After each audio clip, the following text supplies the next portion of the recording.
میں نے توہین سے اپنا منہ نہ چھپایا۔ آج کی ہماری پہلی تلاوت اشعیاء نبی کا صحیفہ 50واں باب 4 سے 9 آیات مقدسہ تک۔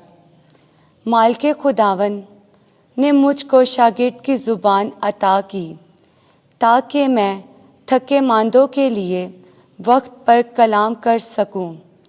وہ ہر صبح سننے کے لیے مجھ کو جگاتا ہے تاکہ میں شاگرد کی مانند سنوں۔ مالک خداوند ہی نے میرا کان کھولا ہے تو میں سرکش نہ ہوا اور پیچھے کو نہ لوٹا۔ میں نے اپنی پیٹھ مارنے والوں کو اور اپنی گالیں نوچنے والوں کو دے دی۔ میں نے توہین اور تھوک سے اپنا منہ نہیں چھپایا، لیکن مالک خداوند میرا مددگار ہے، اسی لیے میں شرمندہ نہ ہوں گا۔ اسی لیے میں نے اپنا چہرہ چکماک کی طرح کیا اور یہ جانا کہ میں رسوا نہ ہوں گا۔ میرا ولی قریب ہے، تو کون مجھ سے جھگڑا کرے گا؟ آؤ ہم کٹھے کھڑے ہوں۔ کون مجھ پر دعویٰ کرتا ہے؟ وہ میرے پاس سامنے آئے۔ دیکھ خداوند مالک میرا مددگار ہے، تو کون مجھے مجرم ٹھہرائے گا؟ پاک کلام کے پڑھے اور سنے جانے پر خداوند کی برکت ہو۔ زبور 69 جماعتی جواب۔ اے خداوند، قبولیت کے وقت اپنی عظیم شفقت سے میری دعا سن اور قبول فرما۔ میں نے تیرے لیے ملامت اٹھائی ہے اور شرمندگی میرے منہ پر چھا گئی ہے، اور اپنے بھائیوں کے نزدیک بے گانہ اور اپنی ماں کے فرزندوں کے نزدیک اجنبی بنا ہوں۔ تیرے گھر کی غیرت مجھے کھا گئی ہے اور تیرے لعن تان مجھ پر آ پڑے ہیں۔ جماعتی جواب۔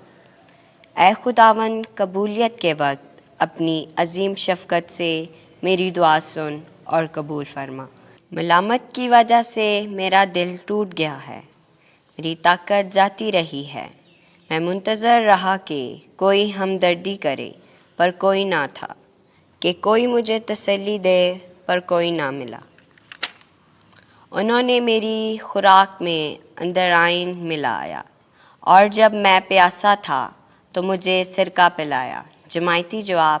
اے خداوند، قبولیت کے وقت اپنی عظیم شفقت سے میری دعا سن اور قبول فرما۔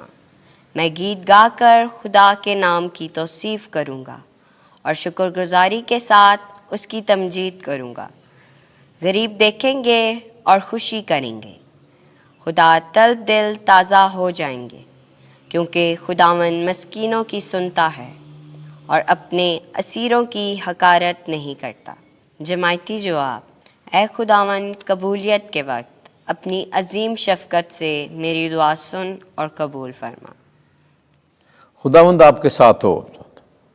انجیل مقدس متی کے مطابق اے خداوند تیری تمجید ہو۔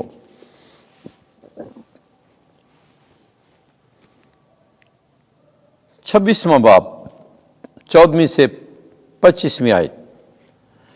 ابن انسان تو جیسا اس کے حق میں لکھا ہے جاتا ہے، لیکن اس آدمی پر افسوس جس کے وسیلے سے وہ پکڑوایا گیا۔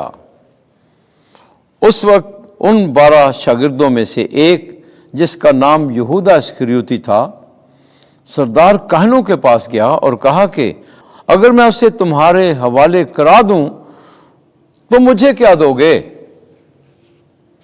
اور انہوں نے اس کو 30 مسکال تول کر دے دیے، اور وہ اس وقت سے اس کے پکڑوانے کا موقع ڈھونڈنے لگا۔ اور عید فطیر کے پہلے دن شاگردوں نے یسوع کے پاس آ کر کہا، تو کہاں چاہتا ہے کہ ہم تیرے لیے فسح کھانے کی تیاری کریں؟ اس نے کہا کہ شہر میں فلاں شخص کے پاس جا کر اس سے کہو کہ استاد فرماتا ہے، میرا وقت نزدیک ہے، میں اپنے شاگردوں کے ساتھ تیرے ہاں فسح کروں گا۔ اور جیسا یسوع نے شاگردوں کو حکم دیا تھا، انہوں نے ویسا ہی کیا اور فسح تیار کیا۔ جب شام ہوئی تو وہ 12 شاگردوں کے ساتھ کھانا کھانے بیٹھا، اور جب وہ کھا رہے تھے تو یسوع نے کہا، میں تم سے سچ کہتا ہوں کہ تم میں سے ایک مجھے پکڑوائے گا۔ اور وہ بہت دلگیر ہوئے، اور ہر ایک اس سے کہنے لگا، اے خداوند، کیا میں ہوں؟ اس نے جواب میں کہا، جو میرے ساتھ طباق میں ہاتھ ڈالتا ہے وہی مجھے پکڑوائے گا۔ ابن انسان تو جیسا اس کے حق میں لکھا ہے جاتا ہی ہے، لیکن اس آدمی پر افسوس جس کے وسیلے سے ابن انسان پکڑوایا جاتا ہے۔ اگر وہ آدمی پیدا ہی نہ ہوتا تو اس کے لیے اچھا ہوتا۔ تب اس کے پکڑوانے والا یہودا بول اٹھا اور کہا، اے ربی، کیا میں ہوں؟ یسوع نے اس سے کہا، تو نے خود ہی کہہ دیا۔ انجیل مقدس کے وسیلے سے ہمارے گناہ معاف کیے جائیں۔ اے مسیح، تیری ستائش ہو۔